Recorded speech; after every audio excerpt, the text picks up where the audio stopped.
Salam rekan-rekan investor dimanapun Anda berada. Kali ini saya akan membahas mengenai sektor-sektor saham yang ada di Bursa Saham Amerika Serikat, di mana perusahaan tersebut merupakan perusahaan yang menerapkan prinsip-prinsip syariah, ya, di mana sahamnya itu masuk dalam kategori saham syariah, begitu. Nah rekan-rekan, caranya cukup mudah memang. Di aplikasi GoTrade memang sudah ditampilkan ya, atau diberi petunjuk kepada para investor sekalian untuk memilih dan juga memilah saham-saham yang merupakan saham syariah, begitu. Nah, kita lihat di sini ya, kita klik di pencarian, kemudian di sini ada syariah, ada sektor syariah, ada banyak sektor sebenarnya, ada ETF, ada food and drink ya, ada komoditas, ada gold, emas ya, dan lain-lain sebagainya ya. Kita langsung klik saja syariah. Dan di sini memang ada 328 perusahaan ya yang memperjualbelikan sahamnya di Bursa Saham Amerika Serikat dengan kategori saham syariah ya. Artinya memang perusahaan ini memang secara umum melakukan sektor-sektor kegiatan usahanya sesuai dengan prinsip-prinsip syariah ya. Kita tahu bahwa secara umum perusahaan-perusahaan syariah itu ataupun perusahaan yang menerapkan prinsip-prinsip syariah sehingga sahamnya bisa diperjualbelikan dalam kategori saham syariah adalah perusahaan yang tidak bergerak dalam sektor judi ya, tidak bergerak dalam sektor misalnya alkohol, kemudian juga hiburan malam ya, termasuk misalnya dalam sektor perbankan, kemudian juga rokok, begitu.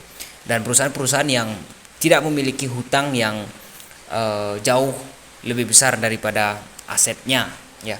Kalau di Indonesia itu kalau tidak salah hutangnya tidak boleh melebihi lebih dari 45% ya, dari total aset, begitu. Kemudian juga perusahaan tersebut juga kalaupun misalnya ada unsur-unsur yang pendapatan-pendapatan yang masih diperdebatkan ya, atau yang dianggap yang non halal lah, itu juga tidak boleh melebihi angka, kalau tidak salah di Indonesia itu tidak melebihi angka 10% dari pendapatan-pendapatan yang lainnya, begitu.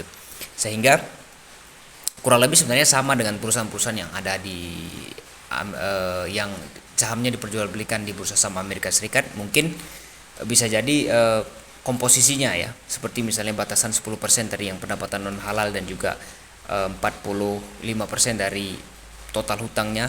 Mungkin itunya yang mungkin berbeda ya.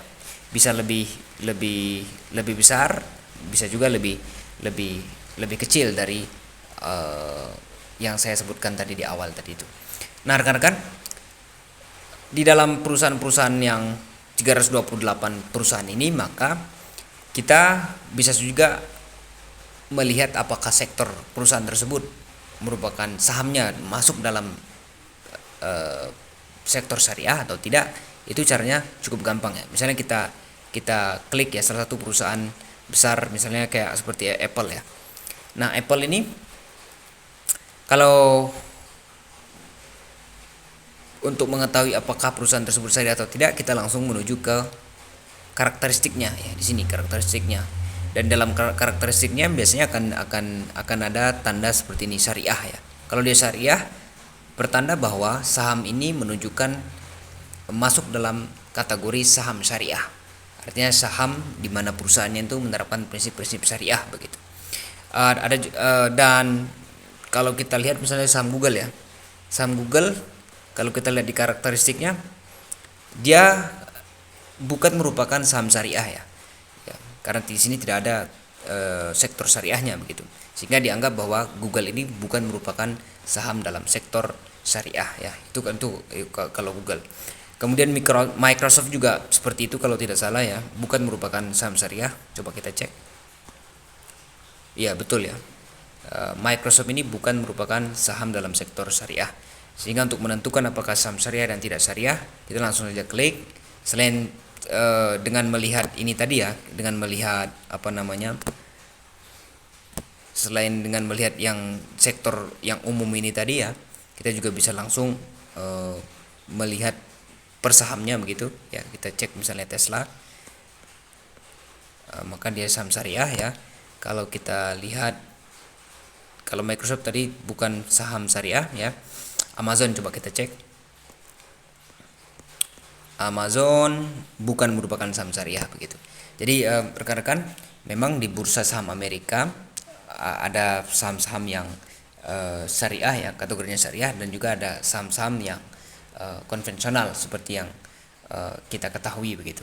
Nah, memang itu bergantung kepada rekan-rekan investor apakah akan memilih ya atau membeli saham-saham di mana keseluruhan sahamnya itu merupakan full saham syariah, atau mungkin sebagian saham syariah dan juga sebagian saham konvensional, atau memang rekan-rekan membeli saham keseluruhannya adalah sektor konvensional, saham konvensional begitu. Jadi itu tergantung pilihan pada rekan-rekan, bergantung kepada prinsip dan juga bergantung kepada cara melihat bagaimana sebenarnya saham itu begitu, dan juga ini berdasarkan dengan keyakinan masing-masing rekan-rekan investor apakah akan memilih yang syariah atau yang konvensional. Dan kalau kita lihat misalnya di portofolio saya, memang ada beberapa yang masih merupakan saham konvensional ya, artinya bukan dalam sektor saham syariah. Tapi lebih banyak daripada portofolio saya memang yang sudah merupakan saham-saham dalam kategori syariah begitu. Demikian rekan-rekan, semoga video singkat ini membantu ya. Terima kasih dan selamat menjalankan aktivitas kembali.